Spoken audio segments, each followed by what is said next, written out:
कि parallel vectors के case में स्केलर प्रोडक्ट क्या होगा। सपोज कर लें बेटा, let we have a vector this, the second vector is this one. अब यहाँ पे एक वेक्टर इसको आप ए ले लें और इसी वेक्टर को आप बी ले लें। तो when the two vectors are parallel then the angle between the vector is, Mariam कितना एंगल होता है बेटे? 0 डिग्री। तो इसका मतलब है कि पैरेलल के केस में एंगल कितना हो जाएगा? 0 डिग्री हो जाएगा। नाउ आपको पता है कि फार्मूला है a dot B is equals to है ए बी कॉस थीटा। ठीक है, मतलब जनरल फार्मूला अगर मैं लिखूंगा तो मैं क्या लिखूंगा? A dot B is equals to a B cos of theta, और थीटा की जगह पे मैंने क्या पुट करना है? 0 डिग्री पुट कर दूंगा। जब मैं इसकी जगह 0 पुट करूंगा तो आपको पता है कि cos 0 degree is equals to what? 1। ठीक है, तो इसका मतलब क्या हुआ कि मैं लिख सकता हूँ कुछ इस तरह से कि a dot B is equals to a b multiply by 1। Answer क्या बन जाएगा? ए बी आ जाएगा। सो इसका मतलब है कि स्केलर प्रोडक्ट को जब हम देखते हैं in case of the parallel vectors तो फिर आंसर हमारे पास ए बी आ जाता है। मैं इस पर बाद में आऊँगा बेटे, ठीक है, कि इसकी मैंने एक और चीज़ भी बतानी है। अब आ जाए थर्ड केस में, जिसको आप कहते हैं, एक वेक्टर आपने डिस्कस किए थे टाइप्स ऑफ द वेक्टर के केस में कि what is meant by the anti parallel vectors. तो एंटी पैरेलल वेक्टर्स आपके पास क्या होते हैं? आपने पढ़ा है, लास्ट टाइम डिस्कस किया था बड़ी डिटेल के साथ, कि हमारे पास जो एंटी पैरेलल वेक्टर्स होते हैं तो वो किस तरह ड्रॉ कर लें। Late this is the vector ए, और एक और वेक्टर आप ले लें, इसको आप कहते हैं let this is the vector b आप कहते हैं। तो एंटी पैरेलल केस में एंगल जो होता है वो 180 डिग्री होता है। ठीक है, अब जनरल फार्मूला क्या है हमारे पास? वो है a dot B is equals to a B cos of theta. सही है, अब थीटा यहाँ पे आप क्या पुट करेंगे? 180 पुट कर दें। So A dot B is equals to, ये बनेगा A B cos of 180 degree. तो कॉस 180 डिग्री की वैल्यू क्या होती है बेटे? कोई बता सकता है? कॉस 180 डिग्री की वैल्यू क्या होती है? दिस इज इक्वल टू -1 आ जाएगा। ठीक है, तो इसका मतलब बेटे क्या? -1 हो गया। इट मीन्स कि मैं इसको लिखूंगा a dot B is equals to, ये क्या बन जाएगा? -a b आ जाएगा। So this is the result. हाँ जी, सर ये जो आपने ए बी के ऊपर मतलब वेक्टर्स के लिए एंगल्स लगाए डायरेक्शन शो करे ना, हाँ जी, तो कौन? ये ऑपोजिट डायरेक्शन होगी इनकी। तो ये देखो ना, ये ए वेक्टर है और ये बी वेक्टर है, तो दोनों की डायरेक्शन अपोजिट हो गई। ये जो आपने लिखा हुआ है ना कि ए वेक्टर, ये जो लिखा हुआ है, ये तो symbolic representation of the vector है, इससे डायरेक्शन नहीं जस्टिफाई होती। ठीक है, ये बेटा क्लियर होगी सबको? अच्छा, अब आपसे कोई एमसीक्यू पूछता है कि किस एंगल के ऊपर स्केलर प्रोडक्ट का आंसर जो आ रहा होता है वो मैक्सिमम आंसर दे सकता है। तो बेटा जब आप इसकी बात करेंगे ना, ये वाला, इसको याद रखें, ये आपको जो आंसर दे रहा है this is the positive maximum value देता है। ठीक है, और जो ये बेटा आपके पास ये जो -ab लिखा हुआ है, इसको याद रखना, ये भी मैक्सिमम वैल्यू ही है, लेकिन this is the negative maximum value.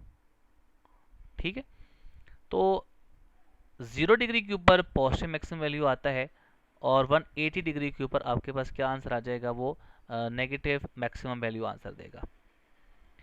अब मज़ीद हमारे पास जो करेक्टरिस्टिक्स होती हैं वो आपने डिस्कस करनी है। थर्ड केस में आप आ जाएं, हमारे पास होता है परपेंडिकुलर वेक्टर्स। ठीक है, तो परपेंडिकुलर वेक्टर्स आपके पास क्या होते हैं? ऐसे वेक्टर्स होते हैं जो एक दूसरे के साथ एंगल कितना बना रहे हो? 90 डिग्री का एंगल बनाते हैं। जैसे कि सपोज कर लें कि ये मेरे पास वेक्टर ए है, और ये समझ लें कि बेटा आपके पास दूसरा वेक्टर जो है वो कुछ इस तरह से है। ठीक है, late this is the vector आप कहते हैं ए, और इसको आप लेट से सपोज कर लें कि वेक्टर कौन सा है बी, और इनके दरमियान जो एंगल बनता है दिस इज 90 डिग्री। ठीक है, अब यहाँ पे थीटा आपके पास कितना बन जाएगा, theta is equals to word 90 degree. General formula आपने क्या लिखा हुआ है, a dot B is equals to word a b cos of theta.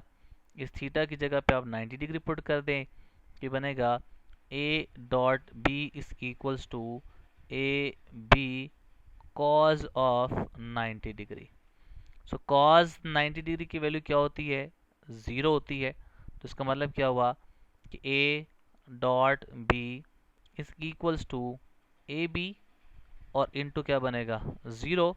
So this implies that ये बनेगा a dot b this is equals to what, zero बन जाएगा।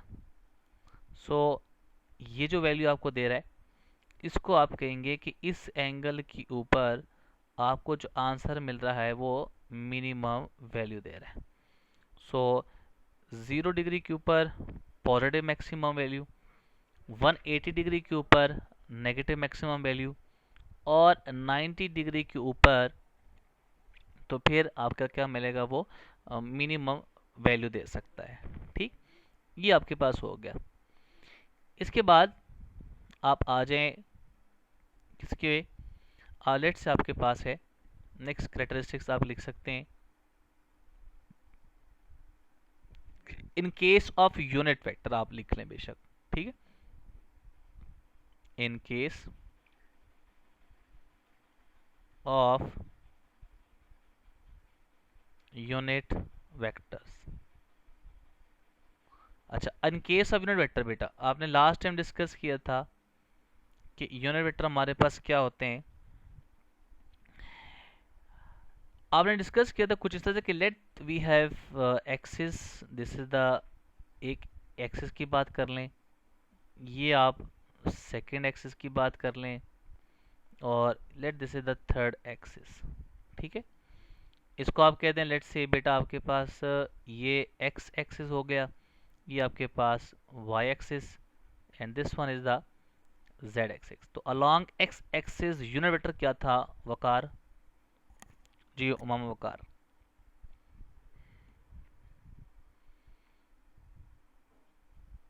Along X axis unit vector आपके पास क्या था,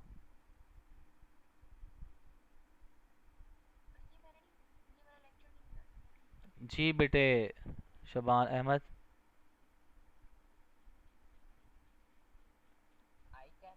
हाँ जी, आई कैप। वाई के लॉन्ग बेटा आपके पास क्या था, जे कैप, और जेड के लॉन्ग क्या था, के कैप। सही हो गया। चलें, अब हमारे पास क्या है, हमने यूनिट वेक्टर का डॉट प्रोडक्ट लेना है किसी दूसरे यूनिट वेक्टर के साथ। तो एक यूनिट वेक्टर में ले लेता हूँ आई, सपोज कर लें दूसरा बी यूनिट वेक्टर में लेता हूँ आई। तो जनरल फार्मूला कैसे ओपन करते हैं, magnitude of this unit vector, इसका मैग्नीट्यूड ये, इस तरह इसका मैग्नीट्यूड मैं क्या लिखूंगा, उसका भी तो मैग्नीट्यूड क्या होता है आई।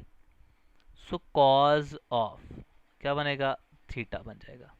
ठीक है, अब मजीद इसको बेटा सिंप्लीफाई करें, I dot I is equals to magnitude of the first unit vector और magnitude of the second unit vector. Sana बताओ, बल्कि मरियम बताओ, बल्कि बदरा बताओ, मैग्नीट्यूड ऑफ यूनिट वेक्टर, इसका अगर मैग्नीट्यूड फाइंड करूं तो कितना आंसर आता है बेटे, यूनिट वेक्टर का मैग्नीट्यूड कितना होता है,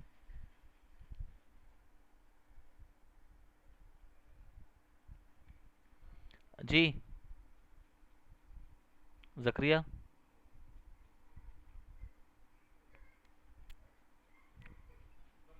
सर नहीं पता। जी बेटे सना, सर यूनिट वेक्टर का मैग्नीट्यूड 1 आना चाहिए ना। वन आना चाहिए, तो इसकी जगह पे मैं क्या लिखूंगा वन। सेकेंड यूनिट वेक्टर की जगह पे भी मैं मैग्नीट्यूड कितना लिखूंगा वन, कॉज आ जाएगा, और थीटा में क्या पुट करूं यहाँ पे कौन बताएगा, एंगल क्या पुट करूं,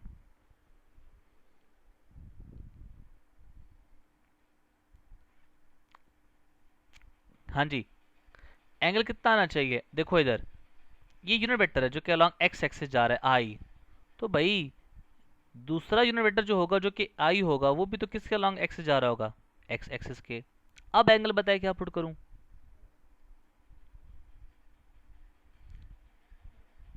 दोनों एक्स एक्सिस के अलॉन्ग जा रहे हैं तो दोनों पैरेलल वेक्टर हो गए, तो पैरेलल वेक्टर में एंगल कितना होता है, 0 डिग्री हो गया। ठीक है, तो cos 0 degree is equal to what, 1। अब जरा इसको सिंप्लीफाई करें मजीद, तो क्या लिखूंगा, i dot i is equals to, ये लिख लिया 1, ये लिख लिया 1, और cos 0 डिग्री का आंसर भी क्या आता है 1। इट मीन्स कि मेरे पास i डॉट i का आंसर क्या आ रहा है, 1 आ रहा है। बेटा ये बात सबको समझ आ गई,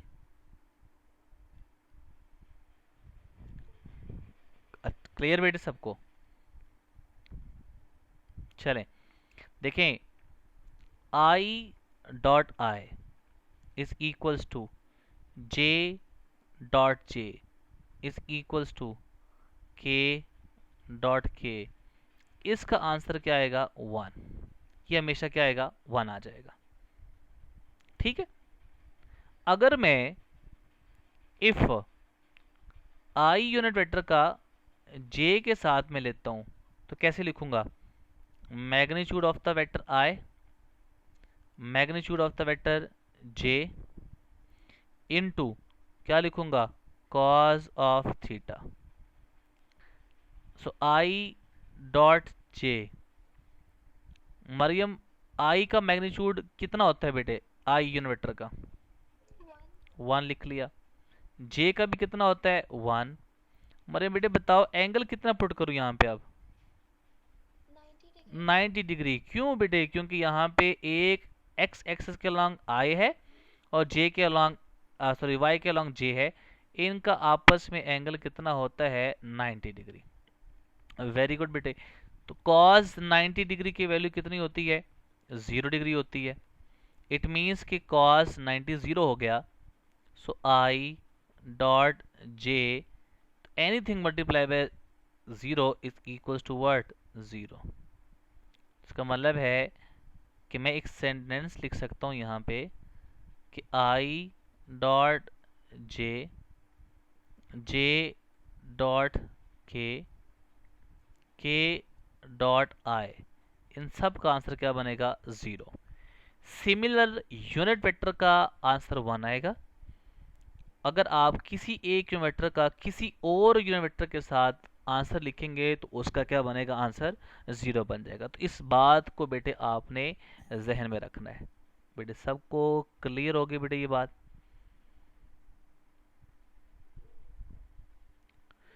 अच्छा अब आ जाए, एक और चीज बेटा आपने समझनी है, वो कुछ इस तरह से है, इन टर्म्स ऑफ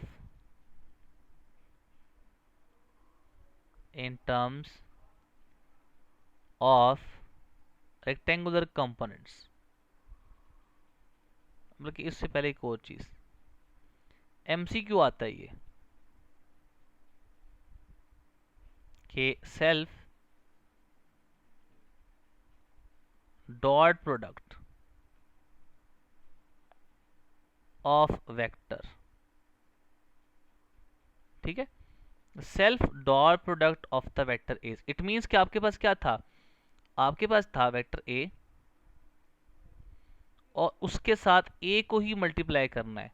तो फॉर्मूले से ओपन करें, वेक्टर ए फर्स्ट का मैग्नीट्यूड, सेकंड वेक्टर भी ए है उसका मैग्नीट्यूड, इनटू क्या बनेगा cause of theta. So a unit vector तो नहीं है, वेक्टर है ये, ए वेक्टर लिख लिया, magnitude of A into magnitude of A. Angle कितना पुट करूं बेटे, कौन बताएगा,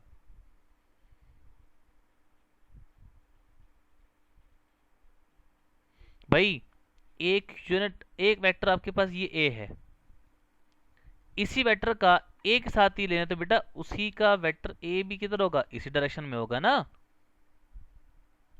तो दोनों वेक्टर्स कौन से हो गए, पैरेलल। एंगल कितना पुट करूं, जीरो, 90 नहीं हो सकता, 90 परपेंडिकुलर होता है, तो ये बनेगा 0 degree. So cos 0 degree is equal to क्या बनेगा, 1।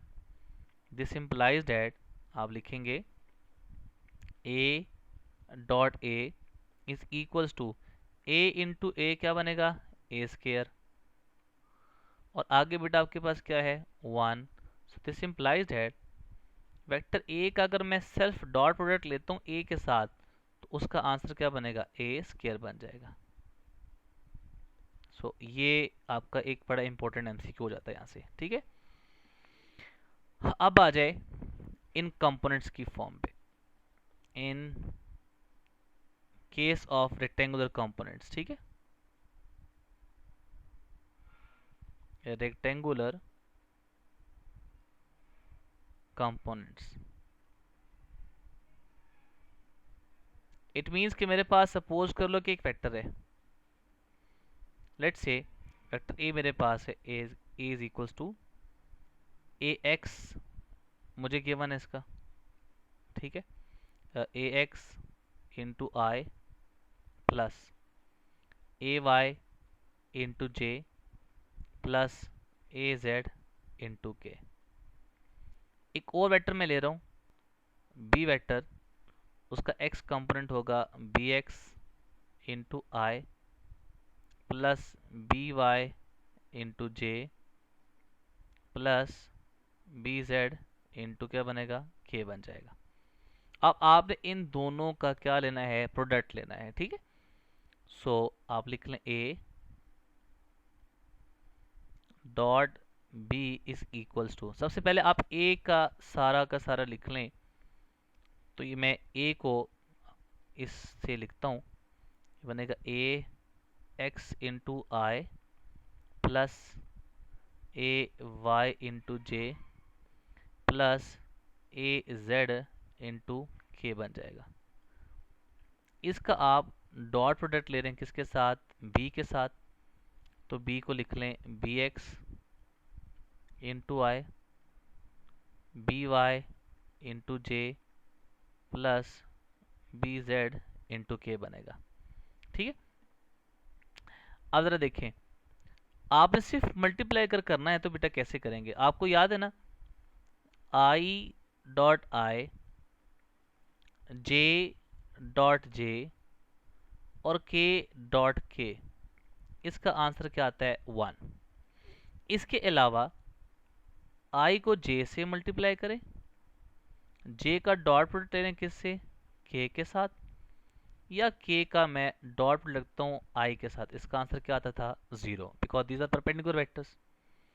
सो सिंपल करना क्या है, इस ए को आपने मल्टीप्लाई करना है बी के साथ, इसी तरह से इस ए वाई को आपने मल्टीप्लाई करना है बी वाई के साथ, इसी तरह से ए जेड को मल्टीप्लाई करना है बी जेड के साथ, क्योंकि ए एक्स को मल्टीप्लाई करूंगा बी एक्स के साथ, तो A x B X I dot I क्या बनेगा, 1। अगर ए एक्स को मैं बी वाई साथ में क्या लिखा हुआ है जे, तो वो आंसर 0 दे देगा। इस तरह A X I into B Z K, तो आई डॉट के आंसर 0 बन जाएगा। तो मैं इसको कुछ इस तरह से लिख सकता हूँ, a dot B is equals to A x into b x, बाकी आई डॉट आई आंसर 1 दे देगा, ए एक्स को किसी और से मल्टीप्लाई करूँ तो 0 बन जाएगा, प्लस, अब नेक्स्ट मुझे मरियम लिखवाओ बेटे, क्या लिखूं,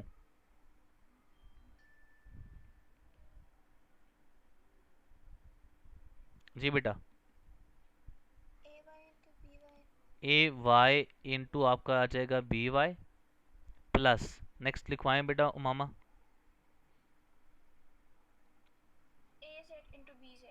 ए जेड इंटू आ जाएगा बी जेड, ठीक है, क्लियर, ठीक है, क्लियर है। अच्छा, ये अब आपका क्या बन जाएगा, this is the a dot b, आपने इसका प्रोडक्ट ले लिया, ये आंसर आ गया, ठीक। अब आपको ये भी तो पता है कि इस ए डॉट बी को जब आप ओपन करते हैं, इस ए डॉट बी को जब आप ओपन करेंगे, तो ये क्या बनेगा, ये बनेगा ए b cos of theta is equals to, ये बनेगा a x B x plus A Y B Y plus A Z B z. ये आ गया बेटे आपके पास, ठीक है। अच्छा, अब अगर मैं कहूं कि बेटा मुझे कंपोनेंट्स की फॉर्म में वेक्टर गिवन है, आपने एंगल फाइंड करना है, तो बेटा कॉस थीटा को मैं इस तरह से लिख सकता हूं बेटे, कुछ इस तरह से, cos theta is equals to A x B x plus A Y B Y plus A Z B Z आ गया। अब वहां पे आपका ये दोनों डिवाइड मल्टीप्लाई हो रहे ए और बी, इसको इधर लेके आएंगे तो क्या बनेगा ए और साथ में क्या बनेगा बी। तवज्जो इधर रखिएगा बेटे, सिंपल क्या करना है, आपने इनका डॉट प्रोडक्ट ले लेना है किसी दो वेक्टर्स का बेटे, ये आंसर दे देगा। Magnitude of the vector a को लिख लीजिएगा और magnitude of the vector b लिख लीजिएगा। तो आप इस तरह से उन दो वेक्टर्स के दरमियान क्या फाइंड कर सकते हैं, एंगल फाइंड कर सकते हैं। इसके क्वेश्चन हम करेंगे तो ये बात आपको सारी क्लियर हो जाएगी। यहाँ तक सबको क्लियर है बेटे? इसमें किसी को कोई शक हो तो बेटा पूछ ले। बेटे क्लियर?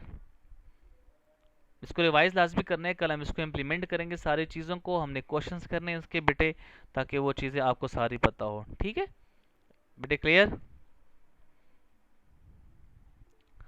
ओके, फिर हम इसको बाद में इंशाल्लाह मज़ीद कर लेंगे इसके क्वेश्चंस को। आपने एक काम करना था बेटे, छोटा सा मैंने काम बोला था कि आपकी असाइनमेंट है 2.1, वो सॉल्व किए